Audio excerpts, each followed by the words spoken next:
রাজবাড়ী জেলার সদর থানার অন্তর্গত কল্যাণপুর ঐতিহ্যবাহী সিদ্দিকিয়া হাফিজিয়া মাদ্রাসার উদ্যোগে তাফসিরুল কোরআন মাহফিল লিখেছেন। আমরা তাফসির আকারে কিছু কথা বলবো।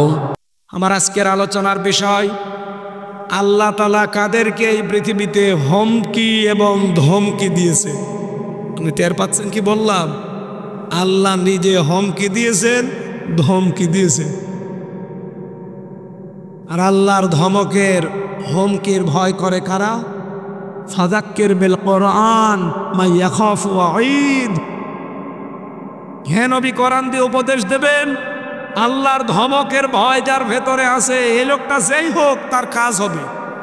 সুতরাং আজকের আলোচনার বিষয় আপনি টের পাচ্ছেন, কে দুনিয়া দিয়ে হুমকি দিয়েছেন, ধমকি দিয়েছেন। আমরা যদি ওরকম কোনো চরিত্রে থাকি, আজকে আলোচনার পরে নিজেকে পাল্টিয়ে ফেলবো ইনশাআল্লাহ। সবাইকে নিয়ে আল্লাহর দরবারে শুকরিয়া জানাচ্ছি, কণ্ঠটা ভালো থাকতে থাকতে বলেন আলহামদুলিল্লাহ।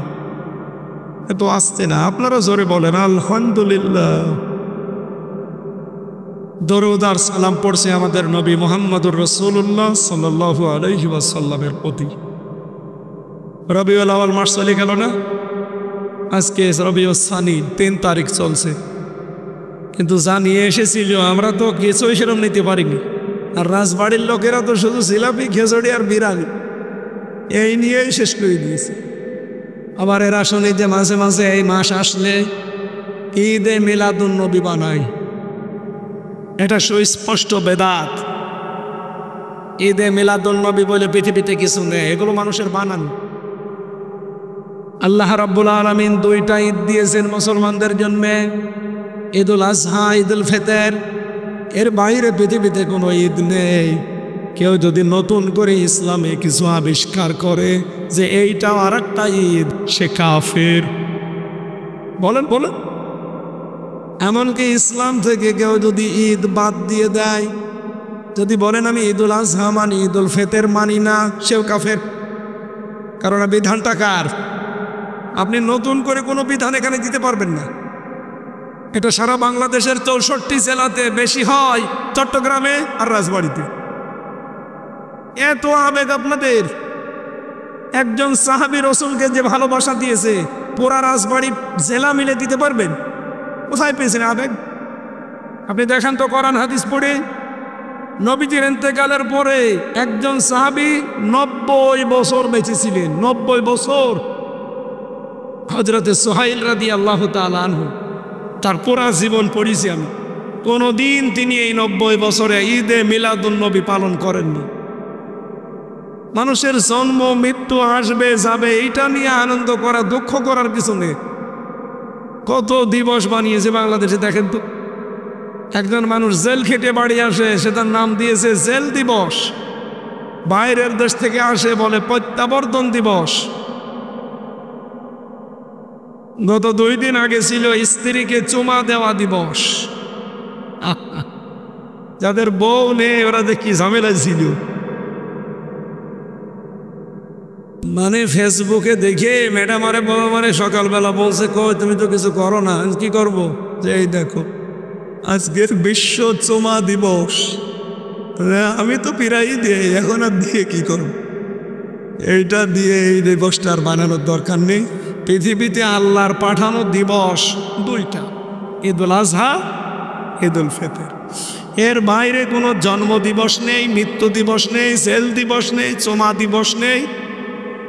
আছে এমনকি বাবা দিবস, মা দিবস, সব বানানো। আপনি দিবস পালন করলে ওই 2টা করবেন আনন্দ ফুর্তি ইসলামের ভেতরে থেকে। কিন্তু আপনারা যেটা এই রাজবাড়ি আর চট্টগ্রামের লোকেরা বানিয়েছেন আবেগ নিয়ে, এটা আগামী থেকে বন্ধ হয়ে যাবে। এই দেশে কোনো দিবস পালন চলবে না আল্লাহর এই 2টা দিবস বাদ দিয়ে। আল ইয়াউমা আকমালতু লাকুম দীনাকুম ওয়া আতমামতু আলাইকুম নি'মাতি ওয়া রাদিতু লাকুমুল ইসলাম দীনা। আল্লাহ তাআলা বলেন, আমি আজকের এই দিনে, এটা নাজিল হয়েছে আরাফাতকে, ঐতিহাসিক বিদায় হজের দিন, আমি আজকে আমার যত নিয়ামত আছে পরিপূর্ণ করে দিলাম। আমি আজকে থেকে জীবন ব্যবস্থা হিসাবে রাজি এবং খুশি হয়ে গেলাম ইসলামের উপরে। সুতরাং ইসলামে যা আছে আপনি নতুন করে কিছু যোগ করতে পারবেন না। আবার আল্লাহ যা দিয়েছে কেটে সেটে বাদও দিতে পারবেন না। তাহলে আপনি আল্লাহর চাইতে বেশি বুঝবেন। আশা করছি এই কাজে আগামী থেকে কেউ যেন সরাসরি যুক্ত না হয়। আল্লাহ যা দিয়েছে ওইটাই আমরা সন্তুষ্ট কিনা বলেন তো? আরো জোরে বলেন। 5 ওয়াক্ত নামাজ আল্লাহ দিয়েছেন, আপনি দয়া করে 7 ওয়াক্ত বানাতে যাবেন না। এখন যদি বলেন না সেজদা দিলেই তো সওয়াব হয়, কিন্তু বিধানটা কার? নামাজ পড়া যেমন ইবাদত, নামাজ না পড়াও ইবাদত। বেনামাজে যারা আছে তারা তো খুশি যে কাজ হচ্ছে, নামাজ তো পড়ি না। এটা যদি ইবাদত হয়ে থাকে তাহলে তো সাথে আমরা ভালো আছি। বলেন তো নামাজ পড়া ইবাদত, নামাজ না পড়া ইবাদত, এই কথার সাথে আপনারা একমত কিনা? বলেন। ইন্নাস সালাতা কানাত আলাল মুমিনিনা কিতাবাম মাওকুতা। অবশ্যই আমার মুমিন বান্দা বান্দীদের উপরে 5 ওয়াক্ত নামাজকে নির্ধারিত সময়ে লিখে সই স্বাক্ষর করে দলিল করে দিয়েছি। সুতরাং নামাজ যখন তখন পড়া ফরজ না, নামাজ নির্ধারিত সময়ে পড়া। বলেন। সিস্টেম অপর পৃষ্ঠায় দেখুন, 3টা সময় নামাজ পড়া শুধু সওয়াব না, হারাম। যখন সূর্য ওঠে, যখন সূর্য মাথার উপরে থাকে, আর যখন সূর্য ডুবে যায়, এই 3টা সময় নামাজ না পড়াই ইবাদত। এক কথা বললেন এখানে, আগেরটা ছিল নামাজ পড়া ইবাদত, আর পরের এই 3 সময়ে নামাজ না পড়া ইবাদত। এই 3 সময়ে যদি কেউ নামাজ পড়ে তার ঈমান থাকবে। আপনি হারাম কাজ জেনে শুনে করবেন কেন? এমনিতেই কেউ যদি মদ খায় তার কবিরা গুনাহ হবে, কিন্তু জানা শোনার পরে কেউ যদি ডাক নিয়ে অহংকার করে বলে খাবো, তাতে তোর বাবার কি? ওর ঈমান শেষ। কি কথা বলেন না কেন? নামাজ আপনি পড়েন না, আপনার গুনাহ হবে, ঠিক আছে, কিন্তু জানা শোনার পরেও যদি এই হারাম সময়, এই 3 সময় কেউ জোর করে নামাজ পড়ে, আমি পড়বো, তুই ঠেকা, আপনার নামাজ তো হবেই না, আপনার ঈমানও শেষ। এই জন্য নামাজ পড়া ইবাদত, নামাজ না পড়াও। বলেন না কেন? রোজা রাখা যেমন ইবাদত। এই পৃথিবীতে 5টা দিন আছে, ওই 5 দিন রোজা না রাখা ইবাদত। 2 ঈদের 2 দিন আর কোরবানির 3 দিন পরে যে সময়, এই 5টা দিন হচ্ছে আল্লাহর জিয়াফতের দিন, আল্লাহর দাওয়াতের দিন। তামাম পৃথিবীর মুমিন মুসলমান আল্লাহ তাদেরকে দাওয়াত দিয়েছেন, জিয়াফত দিয়েছেন। আপনি দাওয়াত নিলেন, খেতে এসেছেন, এসে যদি বলেন আমি রোজায় আছি, আমি উপোস করছি, বলেন তো বাড়িওয়ালার মনে কষ্ট লাগবে না? আল্লাহ বলেন আমি তামাম পৃথিবীর মানুষ যারা মুসলমান, এই মুমিন বান্দাদের জন্যে 365 দিনের 5টা দিন আমি দাওয়াত দিয়েছি, এদের জিয়াফত দিয়েছি। এরা যদি দাওয়াত খেতে এসে বলে না আমি রোজায় আছি, আমি খাবো না, আমি আল্লাহর ওই রকম কষ্ট লাগবে। তাহলে 360 দিন খাওয়া ইবাদত। 360 দিন আপনি রোজা রাখতে পারলেন, ইচ্ছা করলে পারেন, গুনাহ নেই, সওয়াব। কিন্তু ওই 5 দিন আপনি রোজা রাখতে পারবেন না। কথা বলে ঠিক কিনা? এই পৃথিবীতে সবচাইতে বেশি রোজা রেখেছিলেন সারা জীবনের ভেতরে হযরতে নূহ। কি বললাম? নূহ মানেই রোজা রাখা। উনি রোজা রাখতেন বেশি, 362 দিনের ভেতরে সারা বছরই তিনি রোজা রাখতেন। আল্লাহ রাব্বুল আলামিন এর নামটাও দিয়েছেন নূহ। নূহ আলাইহিস সালামকে মানুষেরা জিজ্ঞাসা করেছিল আপনার বিশাল জীবন, প্রায় 900 বছর হায়াত পেয়েছেন আপনি, 950 বছর, এই 950 বছরের ভেতরে আপনি অসুস্থ হননি? বলছে না, আমি 950 বছরের অধিকাংশ সময়টা আমি রোজা রেখে কাটিয়েছি, এই জন্য আল্লাহ আমাকে অসুস্থতা দেয়নি, আমি সুস্থ ছিলাম। তার মানে সুস্থ থাকতে হলে রোজা রাখা দরকার। আমরা অনেকে বলি হুজুর আমার গ্যাস, এজন্য রাখতে পারি না। ওটা একটা নির্ভেজাল শয়তান। রোজা রাখলে আরো গ্যাস ভালো হয়। যেহেতু আমার ওইটা আলোচনা না, আমি বোঝাচ্ছিলাম রবিউল আউয়াল এসেছিল, নবীজির জন্মের একটা বিশাল ইতিহাস আমাদের কাছে দিয়ে গেছে, চলেও গেল। আমরা যা নেওয়ার নিতে যেহেতু পারিনি, আগামী বছর থেকে যেন ভুল না করি। আগামী থেকে আমরা রাসূল থেকে কি কি নিতে চাই? 1 নম্বরে ওয়াল্লাযী আরসালা রাসূলাহু বিল হুদা ওয়া দীনিল হক। তিনি সে আল্লাহ যিনি তার রাসূলকে এই জমিনে দ্বীনে হক দিয়ে পাঠিয়েছিলেন। কেন পাঠালেন? লিইয়ুযহিরাহু আলাদ দীনি কুল্লি। যত দিন আছে, ধর্ম আছে, নিয়ম নীতি আছে দুনিয়ায়, সব কিছুকে পেছনে ফেলে আমি আল্লাহ যে ইসলাম পাঠিয়েছি এইটা সে বিজয়ী করবে। এটা রাসূলের কাজ ছিল 1 নাম্বার। কথা বলেন, কথা বলেন, আরো জোরে বলেন। আল্লাহু কারিহাল মুশরিকুন। যদিও যারা শিরিক করে তাদের কাছে এটা খারাপ লাগবে। এখন আমার প্রশ্ন এই জায়গায়, বিশ্বনবী সারা জীবনে কোনো দিন বলেছিলেন আসেন আমার বাবা আব্দুল্লাহর নিয়ম নীতি জমিনে কায়েম করি, আমার দাদা আব্দুল মোতালেবের জীবনে কায়েম করি? কি বলেছিলেন? আনাকিমুদ্দিন, যে আল্লাহর বিধান কায়েম করি। এই কথা বলতে গিয়ে সবচেয়ে বেশি ওনার উপরে রাগ করেছিল মুশরিকরা। কারা? আরো জোরে বলো। এবার আমি একটা ইতিহাস বলছি সিরাত থেকে। না এখনই ওঠাউঠি করে, এরা ভেতরে আসে কেন? এই ভাই, এরকম ক্লাস করতে এসেছে? আমি উঠে চলে যান, এমনি আমার গলা ব্যথা, আমি কিন্তু চলে যাবো ভাই। 1 ঘন্টা বললাম না ওঠা যাবে না, এরপরে উঠবেন কেউ? যারা চলে যেতে চান যান, চলে যান ভাই। আগের থেকে আমার ক্লাসটা নষ্ট করেন না। আমি একটা ক্লাস করব, আমার গলা যতক্ষণ থাকে থাকবেন ইনশাল্লাহ। ইতিহাসটা বাংলাদেশের সাথে আমি মিলিয়েছি, আমি দেখলাম খাপের খাপ মিলে যাচ্ছে। নবীজি এই রবিউল আউয়াল মাসে জন্ম নিয়ে উনি লক্ষ্য করে দেখলেন 17 বছর বয়স থেকে 40 বছর বয়স পর্যন্ত 23 বছর একাধারে যে জমিনে এত খারাপ কাজ হয় করে কারা? পুরা আরব জাহানের ভেতরে তিনি এটা জরিপ করে দেখলেন, হিলফুল ফুজুল বানিয়েছিলেন এই সংগঠনের মাধ্যমে।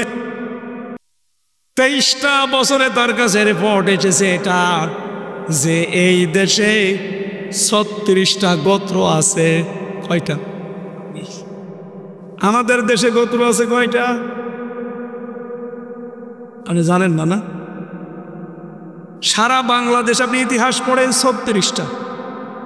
এই যে সরদার, মণ্ডল, বিশ্বাস, এরপরে মাতব্বর, এরপরে আছে শিকদার, এগুলো একটা একটা গোত্র না? বংশ বলে আমরা, কি বলে? এরকম আমি ইতিহাস থেকে বলছি যে আজকের তাজা খবর, আমি বিশ্ববিদ্যালয়ে চান্স পাওয়ার সময় এগুলো পড়েছিলাম সেই 9 সালে, আমার আজও মনে আছে। যেই বাংলাদেশেও এই যে গোত্র, যেটা দল বলে, গোত্র বলে বা বংশ বলে, এটা কয়টা আছে? 36টা। এদিকে তাকানো লাগবে, ক্লাস চলছে, বাংলাদেশের সাথে দেখবেন মিলে যাচ্ছে। হয়তো আপনি 36টা জানেন না, কিন্তু ওই আজকের বিশ্ব এই বইতে লেখা আছে 36টারই নাম দেওয়া আছে। আমি যেভাবে বলছি, আমার যেমন সর্দার বংশ, এই ইনাদের কি বংশ? খান বংশ। এরপরে আছে মাতব্বর আছে, শিকদার আছে, বিশ্বাস আছে, পাঠান আছে, যে পাঠান দেখলাম, কাজী আছে। এরকম কয়টা সারা বাংলাদেশ মিলে? 36টা। এই গোত্র বলেন, বংশ বলেন, যা বলেন বলেন। ওরা আরব জাহানে ওই সময় 1500 বছর আগে গোত্র ছিল কয়টা? আরো জোরে বলেন আরেকবার। এই 36টা গোত্রের গোত্র প্রধান ছিল এক একজন করে। কয়জন হয়? 36 জন। ওই আরব জাহানে ওই সময় 3টা জাতি ছিল প্রতিষ্ঠিত জাতি। একটা হচ্ছে ইহুদি, একটা খ্রিস্টান, আর একটা হচ্ছে মুশরিক। আর একটা জাতি ছিল একেবারে নিভু হানিফ। আমাদের কুষ্টিয়ার হানিফ না, এটা হানিফ একটা গোত্র বা বংশের নাম। কথা বুঝতেছেন নাকি বলেন? তাহলে কয়টা বংশ ছিল ওই সময়? 36টা। প্রত্যেক বংশে এক একজন লিডার ছিল, সর্দার ছিল, নেতা ছিল, গোত্রপতি, দলপতি যাই বলে। আর জাতীয় নেতা ছিল 3 জন। 3টা জাতি যেহেতু প্রতিষ্ঠিত জাতি, এই জাতির ভেতরে 3টা নেতা ছিল জাতীয় ফিগার, ন্যাশনাল ফিগার। 1 নম্বরে ছিল ইহুদিদের জাতীয় নেতা মারহাব। খ্রিস্টানদের জাতীয় নেতা ছিল মুখাইরে। মুশরিকদের জাতীয় নেতা ছিল আবু জাহাল। 3 জন জাতীয় নেত্রী ছিল। পুরা আরব জাহানে মহিলারাও নেতৃত্ব দিত, অনেক নেত্রী ছিল, কিন্তু 3 জন ছিল ন্যাশনাল ফিগার। একজন হচ্ছে আবু জাহালের স্ত্রী নাকেরা, ও জাতীয় নেত্রী ছিল। 2 নম্বরে আবু লাহাবের স্ত্রী উম্মে জামিল। 3 নম্বরে আবু সুফিয়ানের স্ত্রী হিন্দা। তাহলে 3 আর 3 6, ওদিকে 36, কত? 42। বলুন বলুন। আপনি বাংলাদেশের 56,000 বর্গ মাইল এলাকা, 64টা জেলা, 630টা থানা আছে। আপনি একটু হিসাব করে মিলিয়ে দেখেন, এই দেশটা এই 54 বছরই চালানোর ক্ষেত্রে ভূমিকা পালন করেছে এই 42 জন। বিভিন্ন এলাকায় যারা গোত্রের এলাকার নেতা, তারা 36টা পাবেন, মোটা মোটা, ঘাড় মোটা। আর জাতীয় ন্যাশনাল ফিগার যারা, এরা 3 3 6টা। আমি দেখেছি জাতীয় নেতা ছিল বঙ্গবন্ধু, জাতীয় নেতা ছিল জিয়াউর রহমান, জাতীয় নেতা ছিল এরশাদ, জাতীয় নেত্রী ছিল শেখ হাসিনা, জাতীয় নেত্রী ছিল খালেদা জিয়া, জাতীয় নেত্রী ছিল রওশন এরশাদ। 3 3 6 আর 36, কত? এই বাংলাদেশ এই 54 বছরে কোরআনের আইন আসতে দেয়নি এই 36 জন। এবার কোন হুজুর নিয়ে আসবেন, নিয়ে আসেন। আমি খাপের খাপ মিলিয়েছি। নবীজি দেখলেন এই 42 জনের কারণে এই দেশে শান্তি নেই। 23 বছর তিনি চেষ্টা চালিয়েছিলেন, কিন্তু পারেননি। এই নবী 40 বছর থেকে 63 বছর, এই 23 বছরে তিনি এবার একটা মশাল হাতে নিলেন, তার নাম কোরআন। এটা হেরা গুহায় এসেছিল। আমি নিজে এই গুহায় 3 বার উঠলাম। আমার বাবাকে নিয়ে এবার আমি উঠেছিলাম, যেখানে সর্বপ্রথম এটা নাজিল হয়, ইকরা বিসমি রাব্বিকাল্লাযী খালাক। বিশ্বনবীর উপরে আয়াত নাজিল হয়। নবীজি এটা হাতে নিয়ে আসলেন, ওখান থেকে স্ত্রীকে বললেন, আমি ভয় পেয়ে গেছি, ফেরেশতা আমার সাথে যা করেছে আমি ভয় পেয়ে গেছি, জাম্মিলুনি জাম্মিলুনি, আমাকে কম্বল দিয়ে ঢেকে দাও, আমার শরীর কাঁপতেছে। ওই দিন হযরতে খাদিজা, তিনি এখনো মুসলমান হননি, ঈমান আনেননি। এই মহিলা ডাক দিয়ে বলছে, স্বামী ভয় পাবেন না, কাল্লা আল্লাহি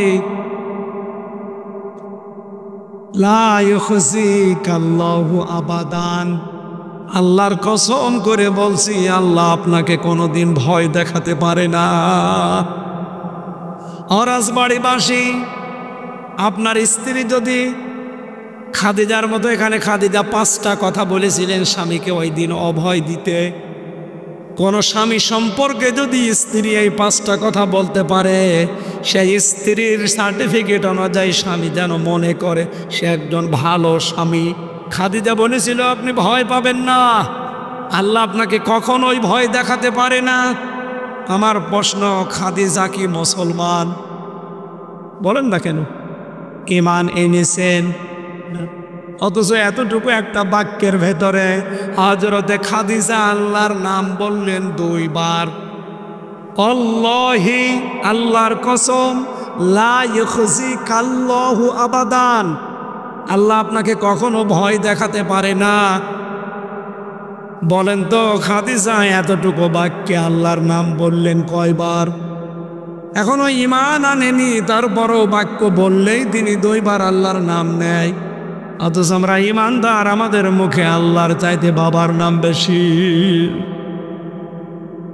কোন জায়গায় আঘাত দিলাম আপনি টের পেয়েছেন?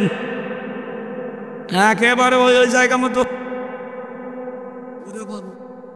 কত রশি দিয়ে টাঙিয়ে রেখেছে দেখেন।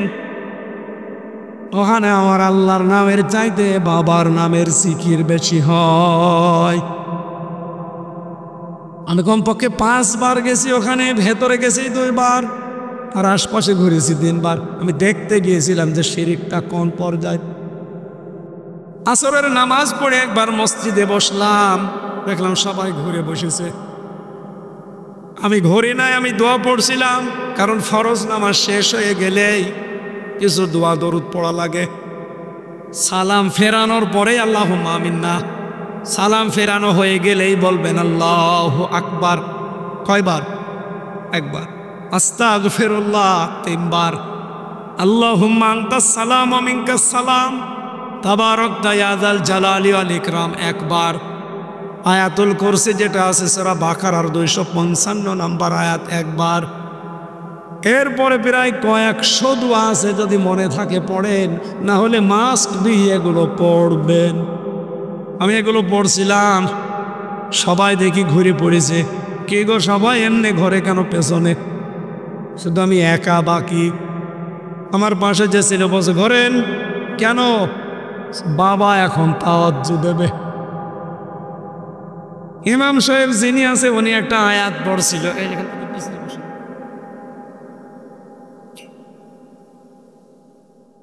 ইয়া আইয়ুহাল্লাযীনা আমানুত্তাকুল্লাহা ওয়াবতাগু ইলাইহিল ওয়াসিলা ওয়াজাহিদু ফি সাবিলিহি লাআল্লাকুম তুফলিহুন। সূরা মায়েদার 35 নম্বর আয়াত যিনি ভালোভাবে পড়লেন, এবার বাংলা অর্থ করছেন, ও হে ঈমানদারেরা, আল্লাহকে ভয় করো। আমি আজকে মাগরিবের পরে এক জায়গায় আলোচনায় ছিলাম, এশার পরে, এটা মনে হয় বালিয়াকান্দি।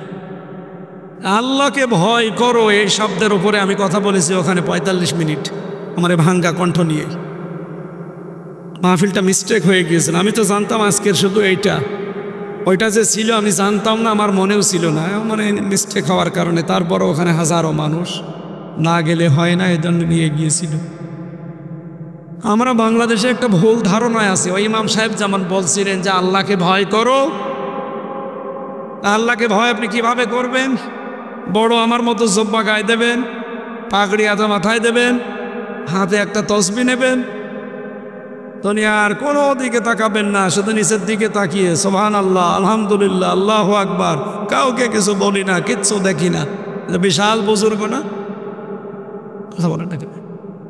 আমরা বুজুর্গ বলি কাকে?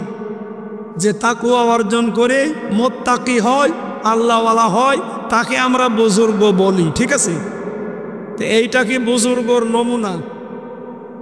কেউ যদি বুজুর্গ হতে চায়, তাকওয়া অর্জন করে মুত্তাকি হতে চায়, মাস্ট বি তাকে 6টা লাইনে হাঁটা লাগবে। পড়া কোরআনে আমি এই 6টা লাইন পেয়েছি।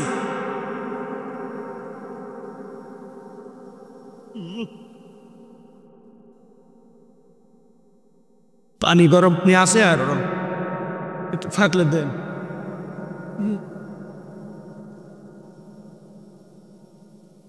ডাক্তার আমারে আজকেও হাত চেপে ধরে বলছিল যে ভাই 3 দিন কথা বন্ধ রাখেন, আস্তে আস্তে ঠিক হয়ে যাও।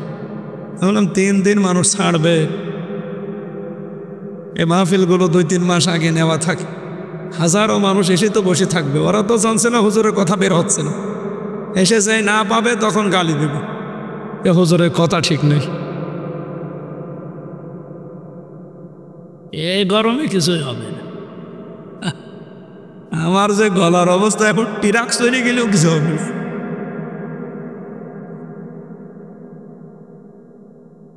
ও কাপড়ে সব পুরো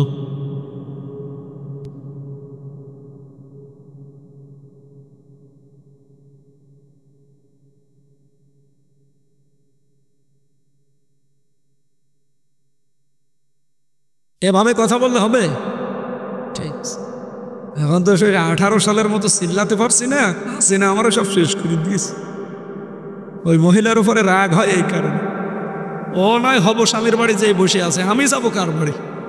আমার শরীরও শেষ, তোমার এই কণ্ঠটাও শেষ করে দিয়েছে। এমনকি 3 বছর একাধারে প্রত্যেক খাবারে তেঁতুল দিত।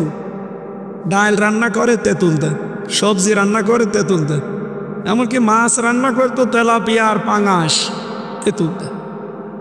যারা ডাক্তার আছে ওরা জানে তেঁতুল যদি পুরুষ মানুষ বেশি খায় কি যেন নষ্ট হয়ে যায়। আমি বললাম না, 3 বছরে সেসব জিনিসপত্র সব শেষ করে দিয়েছে। এই মহিলার ঘরে রাগ হয় এই কারণে।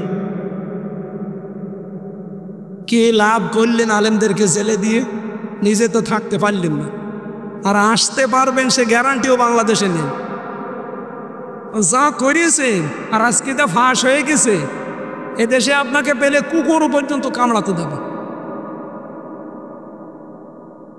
কি আশ্চর্য! মহিলা জোরে জোরে বলছে যে উপর থেকে গুলি চালান, একেবারে টাটকা রেকর্ড আজকে আদালতে শুনিয়েছে। এটা প্রমাণ যেহেতু হয়ে গেছে, সামনে রায় আসতেছে হাসিনার এই দেশে, এই মহিলা তো আজ পর্যন্ত ফাঁসি এদেশে হয়নি, এই মহিলা দিয়ে শুরু হবে। কারণ আমি আজ পর্যন্ত বাংলাদেশের ইতিহাস পড়ে দেখেছি কোনো মহিলাকে আজও ফাঁসি দেওয়া হয়নি। আমি যেখানে ছিলাম আমার পাশেই মহিলা জেলখানা, 4টা জেল ওখানে, আমি 4 নম্বরে, 3 নম্বরটা হচ্ছে মহিলাদের। আজ পর্যন্ত শুনলাম যে কোনো মহিলা এই দেশে ফাঁসি হয়নি। আমার মনে হচ্ছে হাসিনা দিয়ে শুরু হবে। ওরে দেওয়াই দরকার, কারণ ও আয়না ঘর বানিয়েছিল। আপনি বোঝেন আয়না ঘর কি? খালি নাম শুনেছেন, আমি 10 দিন ছিলাম, এ মানুষ ওখানে থাকা সম্ভব না। আমার আগে ছাত্র দলের এক ভাই, চট্টগ্রাম বাড়ি, ওরে নিয়ে গেল আমার সামনে দিয়ে, মানে তো এক জায়গায় রাখতো মাটির নিচে ছোট ছোট ঘরে, ওরে নিয়ে গেল আমার সামনে দিয়ে, ভালোভাবে সালাম কালাম দিয়ে গেল। আসার পরে দেখি ন্যাংড়াতে ন্যাংড়াতে আসছে, হাতের এই নখগুলো কিচ্ছু নেই, পায়ের নখগুলো নেই। আমি বললাম যে ভাই কান্নাকাটি বন্ধ করে কি হয়েছে বলেন, কারণ আপনার পরে তো আমার সিরিয়াল, ও শয়তানরা আমারে নিয়ে যাবে। আমারও নিয়েছিল, কিন্তু আমারও ওইভাবে করেন, আমারে টাঙিয়ে দিয়েছিল, 11 ঘন্টা টাঙিয়ে রেখেছিল। ওরে বললাম যে কি হয়েছে বলেন তো। প্রথমে নিয়ে যেয়ে একটা চেয়ারে বসাইলো, এই হাত আটকিয়ে দিল ক্লিপ দিয়ে, আর সাথে ক্লিপ দিয়ে আটকিয়ে দিল, এই গলার সাথে এই চেয়ারের সাথে একটা বেড লাগিয়ে দিল, একেবারে এইভাবে বসে আছে। কেউ তো নেই ছোট ঘরের ভেতরে, মাইক দেওয়া। হঠাৎ উপর থেকে আওয়াজ আসতেছে যে রেডি হও, মনে হচ্ছে যে শেষ করে দেবে। চোখ বেঁধে দিল, যে চেয়ারে বসে আছি, পাশে একটা এরকম টিপ মারা জিনিস আছে, সুইচ, কারেন্টের কি যেন সেট করা চেয়ারের সাথে একটা টিপ দিল। আমি এগুলো আল্লাহর কসম বানিয়ে বলছেন, আমি নিজে পরীক্ষিত। এক টিপ দেওয়ার পরে দেখলাম 1 মিনিটে ঘুরতেছে। কতবার ঘুরেছি? কমপক্ষে তো একটা আন্দাজে বললো যে 100 বারের উপরে হবে। 1 মিনিট ঘোরার পরে আমার মনে হচ্ছে যে আমি 10-12টা দুনিয়া দেখতে পাচ্ছি। কি ঘুরেছি বলুন তো? আমার মাথা দেখুন এলোমেলো, মগজ এলোমেলো করছে, আমি তো কিছু চিনতে পারছি না, সব অন্ধকার দেখছি। হঠাৎ এসে প্লাস দিয়ে এই নখগুলো একটা একটা করে, আমার হাত তো বাঁধা, তুলে নিল, পায়ের নখ তুলে নিল, ফিনকি দিয়ে রক্ত বের হচ্ছিল। এরকম 1 দিন 2 দিন 3 দিন 5 দিন করে ছেড়ে দে না, বছরের পর বছর এভাবে মানুষের উপর অত্যাচার করেছে এই আয়না ঘরে। আর এখন অনেক জালেম বলে যে আয়না ঘর বলে কিছু নেই, ওরে নিয়ে যে 10 বছর রেখে দেওয়া দরকার সবাইকে। আমি বললাম আপনার সে রক্ত তো বন্ধ হয়ে গেছে, আপনি কাঁদেন কেন? শুধু রক্ত এমনি বন্ধ হয়নি, এই ফিনকি দিয়ে বের হচ্ছিল, ওর উপরে লবণ ছিটিয়ে দিয়েছে। আপনি নিজেকে একটু ওই জায়গায় দাঁড় করান তো, বলেন তো কেমন লাগে? আপনি যে এখন ওই জালেম মহিলার সাফাই গান যে ভালো ছিল, ওরে 70 বার সবাই করলো, আল্লাহর রাগ যাবে না। কোনো কিছুর শাস্তি যদি ওর জীবনে আল্লাহ নাও দেয়, এ আয়না ঘরে যারা 9 বছর 10 বছর 14 বছর, এদের শাস্তি আল্লাহ মাস্ট ওরে দেবেই। দুনিয়ায় না দিল আখেরাতে দেবে, কারণ এটার তো হক বলে এল্লা হক করলা না, আল্লাহর হক নষ্ট করেনি, ও হক নষ্ট করেছে বান্দার। একথা বলেন এখানে। এই যে ব্যারিস্টার আরমান মীর কাশিম আলীর সন্তান, এ পাশের জেলায় বাড়ি মানিকগঞ্জে, 9 বছরে আয়না ঘরে আটকে রেখেছিল। তার বউটা 9 বছর যুবতী 9 বছর স্বামীকে ছেড়ে যায়নি। বের হওয়ার পরে এই যে স্বামীকে কাছে পেয়েছে, ও মহিলা জানতো না যে ও বেঁচে আছে না মরে গেছে। ব্রিগেডিয়ার জেনারেল ছিল আমান আজমি, এই লোকটা 9 বছর না 10 বছরে আয়না ঘরে ছিল। তার বউ 9 বছর টিকে ছিল। 10 বছরের মাথায় বলছে ও বেঁচে আছে না মরে গেছে, আমি আর কতদিন থাকবো। শেষে অন্য জায়গায় বিয়ে করে ফেলেছে। আপনি নিজের বউকে নিজের ছেলে মেয়ে দিয়ে একটু এই জায়গায় দাঁড় করিয়ে বলেন যে এইরকম কাজ কোনো মানুষ করতে পারে? আমার ওপর দিয়ে একটু হালকা গেছে তাই আমি পাগল হয়ে গেছি। আমার ওই ছোট মেয়েটাকে আমি 7 মাস রেখে এসেছিলাম, আর বাড়ি যেয়ে দেখলাম ওর বয়স প্রায় 4 বছর। ও আমারও চেনে না। ও একবার এই 3 বছরের ভেতরে মাত্র একবার দেখতে গিয়েছিল জেলখানায়। আমার কিন্তু জালেমরা দেখা করতেও দেয়নি। ওই আদালতে নিয়ে যেত মাঝে মাঝে, অত সামনে যেতে দিত না। ওই যে পিছন ভ্যান যেটাই পুলিশরা নিয়ে যায়, ওই ভ্যানের আবার ফাঁকা ফাঁকা করা আছে, জ্বালা নাই, ওখান থেকেই যতটুকু দেখতে পারতাম। এই ছোট মেয়েটা তখন মনে হয় খুব বেশি হলে 2.5 বছর হবে, ওই পিছন ভ্যানের ওইটা ধরে ঝুলে থাকতো। এটা মনে হয় আপনারা পত্রিকায় দেখেছিলেন পরবর্তীতে। এইটা গেছে 3.5 হাত বডির উপরে, মাথার চুল থেকে পায়ের তালু পর্যন্ত 1 ইঞ্চি জায়গা বাকি নেই। এ জালেমরা যেখানে ওরা টর্চার করে না। আর খাবার দাবার তো বললামই না। আমি যখন বেঁচে আছি আমার মনে হয় এটা আল্লাহর দয়া। মরে মাথার এই সাইডটা মাঝে মাঝে এলোমেলো হয়ে যায়। রংপুরে একবারে যে হাফিজ ছিল আমার সাথে, এই সাইডটা ড্যামেজ হয়ে গিয়েছিল প্রায়। আল্লাহ আবার ঔষধপত্রের মাধ্যমে আল্লাহ আবার দয়া করে ফিরিয়ে দিয়েছে। এখন বারবার বলছে ডাক্তার যে ভাই আপনি কথা বলেন না, যা অবস্থা গলার, এক্সরে করে দেখলাম যে 3-4 দিন আপনাকে একেবারে কিচ্ছু বলা যাবে না, কিছু বললে লিখে দেবেন। এই কঠিন অবস্থায়ও আসার পরে কথা বলতে না পারলে মানুষ যদি মন খারাপ করে কত কষ্ট লাগে নিজের, বলেন। হাফিজ তো বারবার আমার সময় আসার সময় বলছিল যে এই কণ্ঠ নিয়ে কথা বলবেন কি? আল্লাহ তুমি আমাকে আরেকটু কণ্ঠটা ছেড়ে দাও, বলে না আমি। আমার ভাইরা, যে কথা তুলেছিলাম আপনাদেরকে বোঝানোর জন্যে, দিন কায়েম করো, দিন কায়েম করো, এ বিধান বিশ্বনবীকে আল্লাহ দিয়েছিলেন আনাকিমুদ্দিন এই শব্দের মাধ্যমে। কেউ মন খারাপ করে নাই, শুধুমাত্র মন খারাপ করেছিল ওই জামানায় ওই 42 জন মুশরিক নেতা। কথা বলেন কেন? আল্লাহ কোরআনে কারিমে ঠিক ওদের নামে আয়াত দিয়েছেন।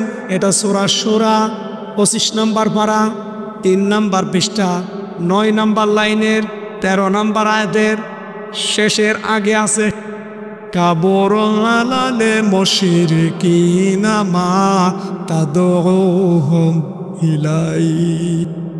হে নবী, আপনি যেদিকে মানুষকে ডাকেন আসো আল্লাহর বিধান কায়েম করি, এটা শুনলে সবচাইতে বেশি মন খারাপ হবে মুশরিকদের। আজ বাংলাদেশে আমরা যারা বলি যে আসো আল্লাহর দিন কায়েম করি, আল্লাহর বিধানে দেশে কায়েম করি, এটা শুনলে যাদের রাগ হয়, সে যদি বিএনপি হয়, জাতীয় পার্টি হয়, জামাত ইসলাম হয়, এগুলো সব মুশরিক। হ্যাঁ, কথা বলে যে কেন? আল্লাহর বিধান কায়েম করি এ কথা শুনলে রাগ হয় কাদের? আপনি কি মুশরিক? না না, আপনি তো মুশরিক না, আপনার রাগ হয় কেন? আল্লাহ বলছে আপনার ভেতরে শিরিক আছে, আপনি বলছেন না শিরিক নেই, তাহলে আল্লাহ কি মিথ্যা কথা বলছে? অবশ্যই শিরিক আছে, আপনি টের পাচ্ছেন না। এই জন্য এখন থেকে আবিষ্কার করেন শিরিক যেন আপনার ভেতরে না আসে। যদি আসে আপনি তো মুশরিক। আপনার কাছে দিন কায়েমের কথা শুনলে রাজনীতি মনে হবে, দিন কায়েমের কথা শুনলে ধান্দাবাজি মনে হবে। কথা বলেন না কেন? খাদিজাতুল কুবরা স্ত্রী হিসাবে স্বামীকে বললেন, আপনি ভয় পাবেন না। 2 নম্বরে, ইন্নাকা লা তাসিলুর রাহিমা, আপনি তো আত্মীয়তার সম্পর্কগুলো ঠিক রাখেন, আপনি ভয় পান কেন? তার মানে এখান থেকে বোঝা যায় যেই স্বামী আত্মীয়তার সম্পর্ক, বিশেষ করে রক্তের সম্পর্কগুলো ঠিক রাখে, আল্লাহ তার ভেতর থেকে যত ভয় আছে সব দূর করে দেয়। কিন্তু দুঃখ, বাংলাদেশে আজ আমরা রক্তের সম্পর্কগুলো 100 জনের 92 জন ঠিক রাখতে পারি না আমাদের বর কারণে। ওই যে বউগুলো বসে আছে, আমি জানি ওরা এতক্ষণ চাইছিল, এখন বলবে হুজুর মরুক, আমি মরে যাব, আমার কণ্ঠ দিয়ে কথা বের হয়, হোক না হয় না হোক, তাও ওদের সাইজ করে যাব। ওদের কারণে 100 জনের 95 জন 99 জন স্বামী তার আত্মীয়তার সম্পর্ক, বিশেষ করে রক্তের সম্পর্ক যাদের, এদের সম্পর্কগুলো ঠিক রাখতে আমরা পারি না। এ দাবির সাথে কারা আছেন দেখি, হাত তোলেন তো। এই দেখেন তো পুলিশ হাত তুলেছে কিনা, দেখেন। ওই পুলিশরাও ঝামেলায় আছে। পুলিশের বউ কিসব আল্লাহর ওলি? সবাই আমরা আছি ভাই, আমিও হাত তুলতে পারি না, সবাই আমরা আছি। যদিও আমার ম্যাডাম ওইরকম না, রেকর্ড হচ্ছে তো, না বললে দেখা যাচ্ছে আজকে যে বিছানা আলাদা করে দিল। বাবা আমার ভালো আছে আলহামদুলিল্লাহ, কিন্তু আমি দেখতে পাচ্ছি এই দেশে প্রতিদিন যেভাবে আমার মোবাইলে কল আসে, হুজুর একটু বলতে পারেন না, এর কারণে তো আমি জাহান্নামী হয়ে যাচ্ছি। ও নিজের আত্মীয় স্বজন আসলে আমারে দিয়ে বাজার করায়, ঘাট করায়, কিন্তু আমার কেউ আসলে কিছু করলে ও দেখি মুখ পেশার মতো হয়ে যায়। এইরকম ছোট মনের বউ আছে, কার হাত তোলা লাগবে? আমি আজ দেখব। 1 জন, 2 জন, হ্যাঁ আপনার বউ ওই জায়গায় আছে, বাড়ি রেখে এসেছেন কেন? এখানে নিয়ে আসতে পারেননি? ছাদের উপর থেকে দেখেন আপনার স্বামী হাত তুলেছে কিনা। না ভাই, খুব ঝামেলায় আছে। মোবাইল বন্ধ করে দিই মাঝে মাঝে স্বামীদের কারণে। 100 জন চলে যাচ্ছে মহিলারা, যাক, ওরকম মহিলা লাগবে না, ওই যে একটা চলে যাচ্ছে, যাক। আমার সেই কয়জন আছে এখানে খাদিজাতুল কুবরার মতো লাগবে। হ্যাঁ বলেন বলেন, খাদিজা বলছে আপনি ভয় পান কেন? ইন্নাকা লা তাসিলুর রাহিমা, আপনি তো রক্তের সম্পর্ক ঠিক রাখেন, আর যারা দুনিয়ায় রক্তের সম্পর্কগুলো ঠিক রাখবে, আল্লাহর কসম তাদের কোনো ভয় নেই। নবীজি বলেন, কোন স্ত্রী যদি চায় যে আমার স্বামী আরো বেশি দিন বেঁচে থাক, আমার স্বামীর সম্মান সম্পদ আরো বেড়ে যাক, সেই স্ত্রী যেন স্বামীকে বারবার বলে, স্বামী যাই করো করো, রক্তের সম্পর্কগুলো ঠিক রাখো। এরকম বউ দেশে নেই, খুব কম। আল্লাহ যেন আমাদের মেয়েদেরকে, বউদেরকে এইরকম বানিয়ে দেন, বলেন আমিন। বউগুলো কিভাবে এরকম হবে? আমি জেলখানায় বসে বসে চিন্তা করতাম, কারণ 100 জনের প্রায় 40 জন জেল খাটতেছে শুধু বউর কারণে। এখন যে জল্লাদ আছে ইলিয়াস, ওর চট্টগ্রাম বাড়ি, ওই লোক আজ প্রায় 30 বছর ওর জেল। আগে মার্ডার মামলা তো, বউ মেরে ফেলিস। 30 প্রথমে ফাঁসির আসামি ছিল, এখন যাবজ্জীবন, তার মানে 30 বছর জেল খাটা লাগবে। এর ভেতরে কাজ মাস করে দিলে 22 বছর জেল খাটা লাগবে। ওই লোক বাইরের দেশে ছিল, সৌদি আরবে, কমপক্ষে 12 বছর। ও জেলখানায় প্রবেশ করেছে ওই দেশ থেকে এসে, বিয়ে করার 1 বছরের মাথায়। ও আমাকে নিজে কেঁদে কেঁদে বলছিল যে জীবনটা আমার শেষ করে দিয়েছে। আমি 12 বছর বাইরের দেশে বিদেশ করলাম, এসে বিয়ে করলাম, 1 বছর পরে আমার বউকে আমি মেরে ফেলেছি। এরপরে এই যে এখন আমার 22 বছর জেল খাটা লাগবে, তারপরে বের হব। আমি বললাম কি অপরাধ? বউ বিয়ে করার পরে আমার মা বাবা, আমার বোন ছিল একটা, এদেরকে কিছু দিলেই বউ মন খারাপ করে, খালি রাগ করে, রাতের বেলা খালি ঝামেলা করে। আমি নিজে কষ্ট করে আমার মাকে দেব, আমার বোনকে দেব, ঘ্যানর ঘ্যানর করে। ও ছাতাকে আমি একটু সংশোধন করার জন্য ভয় দেখাতে গিয়ে একটা থাপ্পড় দিয়েছি, ও ছাতা এক চড়েই বইরে গেছে।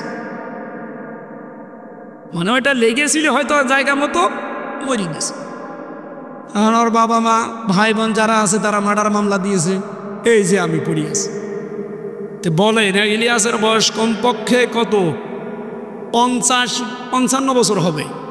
25 বছরে যদিও বিদেশ যেয়ে থাকে, 12 বছর বিদেশ কেটেছি।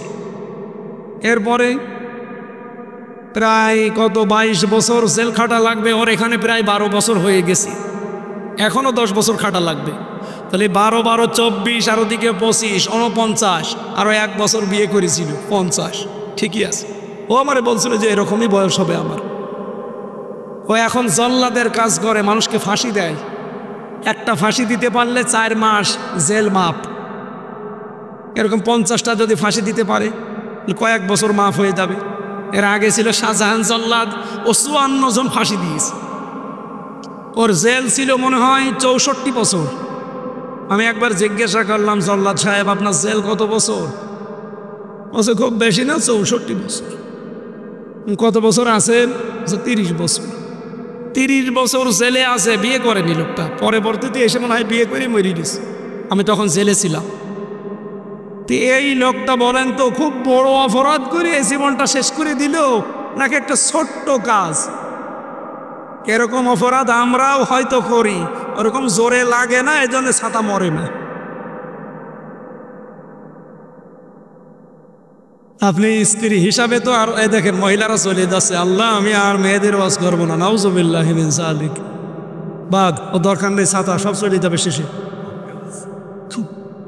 আমার যে ওয়াজ ছিল আজকে, মেয়েদের এই বইটা আপনি নিয়ে মেয়েকে পড়াবেন, বউকে পড়াবেন। আদর্শ নারী আমি লিখেছি জেলখানায়। ওই দিনের পর থেকে এসে ওটা পাবলিশড হয়েছে, গাড়িতে থাকতে পারে। যে মেয়েকে, বউকে, ফুফুকে, খালাকে এগুলো আগে পড়াবে। 128 পৃষ্ঠা বিশাল তথ্য দেওয়া আছে। মেয়েরা যদি এই হাদিসগুলো, কোরআনের আয়াতগুলো ব্যাখ্যা সহকারে পড়ে, আশা করছি কিছু না কিছু পরিবর্তন হবে। আমার বাড়িওয়ালা তো পরিবর্তন হয়েছে, আমি দেখতে পাচ্ছি, এই কারণে বললাম আপনারা পড়াবে। আমার বিষয় ছিল কি, আল্লাহর ধমক 3 শ্রেণীর মানুষের জন্যে। 3 প্রকার মানুষ এই পৃথিবীতে যারা আছে, তাদেরকে আল্লাহ নিজে ধমকি দিয়েছেন, হুমকি দিয়েছেন। 1 নম্বরে ওয়াইলুল লিকুল্লি হুমাযাতিল লুমাযা। আল্লাহ তাআলা বলেন, আমি আল্লাহ নিজে ধমক দিলাম, ধ্বংস হয়ে যাস, দুর্ভোগ আযাব নিঃশেষ হয়ে যা, নির্বংশ হয়ে যা, তোরা শেষ হয়ে যা। কারা? 1 নম্বরে হুমাযা, 2 নম্বরে লুমাযা। এখন হুমাযা আর লুমাযা কি? বহু মানুষ, অনেকে মনে করে এটা মনে হয় মানুষের নাম। কত মূর্খ মানুষকে আমি নিজে দেখেছি। আমাদের এলাকায় একজন তার 2 মেয়ে যমজ, আদর করে নাম রেখেছে হুমাযা, লুমাযা। কি গো? নামাজ পড়তে এসেছিল মসজিদে, বললাম যে আপনি যমজ মেয়ে হয়েছে শুনলাম, নাম কি? বলছে কোরআনের নাম হুমাযা আর লুমাযা। জানেন আপনি কি এর অর্থ কি জানেন? না, কোরআন পড়তে গিয়ে পেয়েছি। অথচ হুমাযা মানে নিন্দাকারী, আর লুমাযা মানে পেছনে পরনিন্দাকারী। খুব ভালো নাম রেখেছে। সুতরাং এই পৃথিবীতে যারা মানুষের বদনাম করেন, সামনে হোক পেছনে হোক, সামনে করলে হুমাযা, পেছনে করলে লুমাযা, এই বদনাম যারা করেন, এটা যেহেতু মেয়েদের ভেতরে বেশি। কি কথা বললেন না? আপনার বিশ্বাস হচ্ছে না? না, আপনি চলেন, আমি এখনই নিয়ে যাব। ওই যে 1 2 3 4 তলায় যারা আছে, যে দেখেন হয় হুমাযায় আছে, নাই লুমাযায় আছে। হয় স্বামীর বদনাম করছে, নাই দেবরের বদনাম করছে, নাই শাশুড়ির বদনাম করছে। সামনে থাকলে হুমাযা হবে, পেছনে করলে কি? আশা করছে এই গোনায় যারা এখনো লিপ্ত হয়ে আছেন, এক্ষুনি তওবা করেন যে না, জীবনে আমি আর কোনোদিন এই গোনা করব না। আপনি কি জানেন, মনে করছেন এ আর কি, এ আর কি মানে? এই গোনা করার কারণে আল্লাহ বলেন, কাল্লা লা ইউনবাযান্না ফিল হুতামা, কখনোই না, তোকে আমি হুতামাই দেব। হুতামা মানে নারুল্লাহিল মুকাদা, এটা আল্লাহর জ্বালানো আগুন। অন্যান্য জাহান্নামও আল্লাহ জ্বালিয়েছে, এটা স্পেশাল ভাবে জ্বালানো। এই আগুনের গুণাগুণ হচ্ছে আল্লাতি তাত্তানিউ আলাল আফইদা, এটা যেখানেই লাগবে আগে কলিজা পড়ে যাবে। আমা দারাকা মাল হুতামা, আপনি জানেন কি এটা ভয়ঙ্কর আগুন। সুতরাং এই আগুনে আল্লাহ কাদেরকে দিচ্ছে? মাত্র এই যারা সামনে পেছনে মানুষকে ছোট করে, গেবত করে, পরনিন্দা করে, পরচর্চা করে, অপবাদ দেয়, যে কাজ যে করে নাই তার উপরে দোষটা চাপিয়ে তাকে কালার করে দেয়। বাংলাদেশে এই গোনাটা এখন একটু বেশি চলছে। নিজে অন্যায় করে, অন্যায়টা হয়ে গেলে বলে এর উপরে চাপিয়ে দে। শুনেছেন না আপনি দেশে? কিছু হলে বলে ওদের উপরে দায় চাপিয়ে দে। এই সংস্কৃতি বাদ দেওয়া লাগবে। আপনি হয় হোমাশায় আছেন নাই লোমাশায় আছেন। আল্লাযী জামা মালা ওয়া আদ্দাদা, 3 নম্বরে যারা মাল জমা করে আর বারবার গণনা করে। মাল কি? আমি তাফসিরে পড়েছি 5 প্রকার জিনিসকে মাল বলা হয়। 1 নম্বরে মাল মানে ধন সম্পদ, টাকা পয়সা। 2 নম্বরে মাল মানে অস্ত্র শস্ত্র। 3 নম্বরে মাল মানে লোকবল জনবল। 4 নম্বরে মাল মানে রাষ্ট্রীয় চেয়ার, ক্ষমতার চেয়ার। 5 নম্বরে মাল মানে সম্মান, মর্যাদা। আপনি বলেন তাফসিরে ফি জিলালিল কোরআন, এই যে 5টা ব্যাখ্যা বললাম, এগুলো যারা জমা করে আর বারবার চিন্তা করে যে এগুলো কেমন হচ্ছে কেমন হচ্ছে, ইয়াহসাবু আন্না মালাহু আখলাদা, ও মনে করে এটা আমার কাছে চিরস্থায়ীভাবে থাকবে এবং আমাকে অমর করে রাখবে। আল্লাহ বলেন কাল্লা, কখনো না। এই মাল যারা জমা করো আর বারবার গণনা করো, মনে করো এই মাল আমাকে অমর করে রাখবে, এটা আমার কাছে স্থায়ীভাবে থাকবে, তাদেরকে আমি হুতামায় প্রবেশ করাবো। বলেন নাউজুবিল্লাহ। তাহলে মাল মানে কি শুধু টাকা পয়সা? মাল মানে কি? লোকবল জনবল। মাল মানে অস্ত্র শস্ত্র। মাল মানে রাষ্ট্রীয় চেয়ার। মাল মানে টাকা পয়সা। মাল মানে সম্মান মর্যাদা। এগুলো যারা উপায় করেন, এক জায়গায় করেন, কামাই করেন আর মনে মনে ভাবেন এগুলো আমার থেকে যাবে, এগুলো যে থাকে নাই তার প্রমাণ আবু লাহাব। কথা বলেন না কেন? আল্লাহ বলেন মা আগনা আনহু মালুহু ওয়া মা কাসাব। আবু লাহাবের যত মাল সে উপার্জন করেছিল একটাও তার কাজে আসে না। সায়াসলা নারন যাতা লাহাব, অতি শীঘ্রই আমি তাকে জাহান্নামের লেলিহান অগ্নি প্রবেশ করিয়েছি। অমরাতুহু, ওর স্ত্রীও যেহেতু ওর লাইনে ছিল এই জন্য তার স্ত্রীকেও তাদের সাথে দিয়েছে। এই জন্য আজ যারা মাল জমা করছেন, বিশেষ করে টাকা পয়সা, অস্ত্র শস্ত্র, জনবল লোকবল, রাষ্ট্রীয় চেয়ার পাওয়ার জন্য মেতে আছেন, মনে করছেন এগুলো স্থায়ীভাবে থাকবে আমাদের কাছে, আপনি আবু লাহাবের মতো জাহান্নামে যাবেন। বলেন বলেন, মাল আপনাকে অমর করে রাখবে না। এই যে কারুনের যে সম্পদ ছিল আপনি লক্ষ্য করে দেখেন, তাই না হল কোন জামা ইন্না মাফাতিহাহু লাতানু বিল উসবাতি ওয়ালিল কুওয়া। একদল শক্তিশালী যুবক লাগতো তার শুধু মালের চাবি বহন করতে। চাবি যদি শক্তিশালী যুবক লাগে তাহলে আপনি বলেন তো তালা কত ছিল? তালা যদি এরকম বিশাল হয় তো সিন্ধুক বাক্স কত ছিল? এত বড় বিশাল মালের মালিক হওয়ার পরেও সে কিন্তু স্থায়ী হতে পারে না। তাফসির বলছে ও এক পর্যন্ত মাটির নিচে গাড়তেছে, এখনো পর্যন্ত মাটির নিচে যেতেই আছে, ও কিয়ামত পর্যন্ত মাটির নিচে যেতেই থাকবে। ওকে কি ওর সম্পদ মাল অমর করে রেখেছে? না। আমরাও আশা করছি যে 3টা বিষয়কে আল্লাহ ধমক দিলেন, এই গুনাহ যদি কেউ করে থাকেন নিজেকে একটু বাঁচানোর চেষ্টা করেন। আমি সহ প্রত্যেককে আহ্বান জানাচ্ছি, বেঁচে থাকি আমার কণ্ঠে আরও চাপ দিলে আমি শেষ হয়ে যাব। আল্লাহুম্মা আমিন। লা ইলাহা ইল্লাল্লাহু মুহাম্মাদুর রাসূলুল্লাহ, লা ইলাহা ইল্লা আনতা সুবহানাক ইন্নী কুনতু মিনাজ জালিমিন। রব্বুল আলামিন অসুস্থ শরীর নিয়ে, ভাঙ্গা কণ্ঠ নিয়ে খুব কষ্ট করে কিছু কথা বুঝিয়েছি, তুমি আমাকে সব প্রত্যেককে আমল করার তৌফিক দাও, সওয়াবগুলো নবীজির রওজায় পৌঁছিয়ে দাও। এই আয়োজনে যারা শরীক আছে আল্লাহ এদেরকে তুমি ক্ষমা করো, মা বোনদেরকে তুমি খাদিজাতুল কুবরার মতো বানিয়ে দাও। রব্বুল আলামিন পরিবারে যাদের শান্তি নেই তুমি শান্তি দাও। প্রশাসনের যে ভাইগুলো এসেছে তাদের আজকের এই দায়িত্বটা ইবাদত হিসাবে কবুল করে নাও, তাদের পরিবারেও তুমি শান্তি দাও। আল্লাহ আমার কণ্ঠটা আমি ভিক্ষা চাই, বেশি চাপ দিলে কণ্ঠ আরো নষ্ট হয়ে যাবে। যতটুকু বলেছি আল্লাহ কণ্ঠটা আগামী থেকে ছেড়ে দাও। বারাকাল্লাহু লানা ওয়া লাকুম ফিল কোরআনিল আযীম।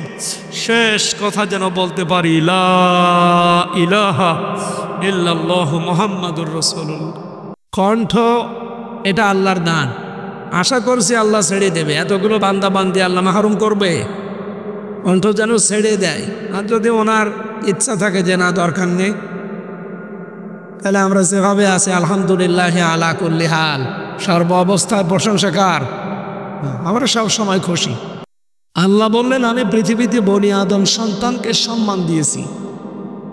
সেই সম্মানিত মানুষের সাথে এই 54 বছরে, বিশেষ করে এই 15.5 বছর সবচাইতে বেশি সিনেমিনি খেলা হয়েছে তাদের সম্মান নিয়ে। আগামীতে এই সম্মান নিয়ে কেউ যেন সিনেমিনি খেলতে না পারে সেই ব্যবস্থা করা লাগবে না? এই জন্য আগামীতে কেউ যেন আর ফ্যাসিস্ট হয়ে না ওঠে, কেউ যেন স্বৈরাচার হয়ে না ওঠে, সেই ব্যবস্থা এবার সামনে দেশের মানুষ করবে। এই জন্য আমাদের প্রথম পরিচয় আরো জোরে, মানুষের পরে আমাদের পরিচয় হচ্ছে আমরা খলিফা, আল্লাহর প্রতিনিধি। এ প্রতিনিধিও সবাই আমরা হতে পারি। 3 নম্বরে এই সৃষ্টির ভেতরে যারা সর্বোত্তম, যাদেরকে শ্রেষ্ঠ বলা হয়, তারা হচ্ছে ঈমানদার। ইন্নাল্লাযীনা আমানু ওয়া আমিলুস সালিহাত উলাইকা হুম খায়রুল বারিয়া। নিশ্চয় যারা ঈমান আনে, এরপরে আমলে সালেহ করে, ভালো ভালো কাজে আঞ্জাম দেয়, আল্লাহ বলেন এরা আমার সৃষ্টি জগতের ভেতরে শ্রেষ্ঠ। সুতরাং কি বুঝলেন? প্রথম পরিচয় আমরা মানুষ পরিচয় দিয়ে ফেলেছি, দ্বিতীয় আমরা আল্লাহর খলিফা, 3 নম্বরে আমরা আল্লাহর গোলাম এবং শ্রেষ্ঠ সৃষ্টি, বিশেষ করে যাদের ঈমান আছে। আর আমার ধারণা এখানে অন্যান্য ধর্মের ভাইরা খুব কম এসেছে। আমরা যারা আছি অধিকাংশগুলো আমরা ঈমানদার, আল্লাহর গোলাম পরিচয় দিতে দ্বিধাবোধ করি। আমরা কি কোনো পীরের গোলাম, কোনো বাবার গোলাম? আমরা আল্লাহর গোলাম। এই রাজবাড়িতে যদিও এরকম একটা সমস্যা আছে, অনেকে বলে যে আমি আমার বাবার গোলাম। কেন আপনি বলতে যাবেন? এই রাজবাড়িতে যে সমস্ত কারণে এখনো অনেক আলেম জেলখানায় আছে, হাফেজ মাওলানা আবু সাইদ শাহ নামনাসানা, বহু আলেম, প্রায় 23 জনের উপরে এখন জেলখানায় আছে একটা ভণ্ডের কারণে। এই ভণ্ডামিগুলো এই জেলায় আপনারা করবেন। তাওহীদে জানো তো বারবার প্রশাসনকে জানিয়েছিল ইসলাম নিয়ে যেন এভাবে কেউ সিনেমিনি না খানে। আপনি হয় ইসলাম মানেন না ইসলামের বাইরে চলে যান, আপনার কোনো দরকার নেই। ইসলামে পৃথিবীতে বিজয় হবে, হয় আপনাকে নিয়ে হবে, হয় আপনাকে বাদ দিয়ে হবে। আপনি মারা গেছেন সলিমুদ্দিন, আপনার খবর খাবার আদলে বানানো লাগবে, মানে আপনি কি রাসূলুল্লাহর চাইতেও বড় বুজুর্গ হয়ে পড়েছেন? হযরত ওসমানের চাইতেও বড় বুজুর্গ আপনি? জান্নাতুল বাকিতে আপনি যান, মসজিদে নববীর পাশে কবরস্থান, 10,000 সাহাবী শুয়ে আছে। আমি নিজে কয়েকবার গেলাম, একটা মানুষকেও বোঝা যায় না যে এটা কবর কিনা, এটা পাথর দেওয়া আছে। হযরত ওসমানের মতো জান্নাতের সার্টিফিকেট প্রাপ্ত মানুষ, উনি পড়ে আছে, মনে হচ্ছে একটা পাথর দেওয়া। আর সলিমুদ্দিন মরে যাবে, 3 তালা কবর বানাবে, তারপর কাবার আদলে। এই ভণ্ডামি রাজবাড়ি জেলায় আর চলবে না ইনশাআল্লাহ।